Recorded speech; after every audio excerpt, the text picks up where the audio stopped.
Welcome back to this channel, and today I'm going to guide you through how to transfer money on Westpac. Now, Westpac provides several ways to transfer money, primarily through their online banking platform and their mobile banking app. This steps vary slightly depending on whether you're transferring between your own account or to someone else. Now, when transferring money between your own Westpac account, what you do is you can use Westpac online banking by signing into the Westpac online banking, select transfer or transfer funds from the menu. Then you choose the account you want to transfer from and the account you want to transfer to. Enter desired amounts and any relevant payment details.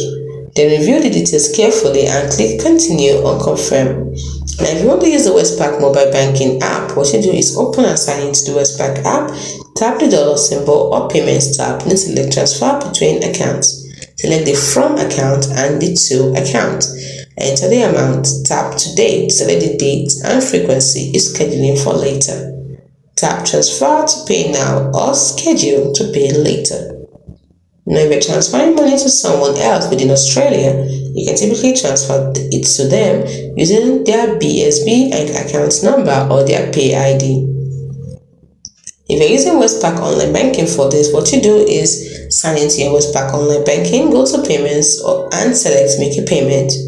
Select an existing payee or choose pay new payee to add a new recipient. If paying a new payee using BSB and account number, enter the BSB account number and account name, review the details. Enter the amount and the description for the payment. Choose the date for the payment you can pay now or schedule for later.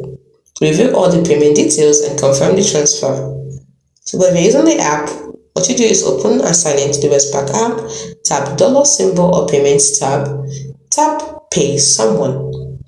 Select an existing payee or tap add to create a new one. If paying someone new using BSB and account, tap BSB and account and follow the prompts to enter the details. Enter the payment amount and description. Follow the prompts to complete your payment. Now, it's as simple as that. It is important for you to consider that you may need to use a Westpac Protect security code or a secure ID token to authorize transfer, especially for new payees or larger amounts. You can usually check and adjust your daily transfer limits within online banking because transfer limits may apply. And for international money transfers, the process is similar but requires additional information such as the recipient's bank SWIFT or BIC code and potentially an IBAN for some countries. Fees and exchange rates will also apply. Hope you found this video helpful.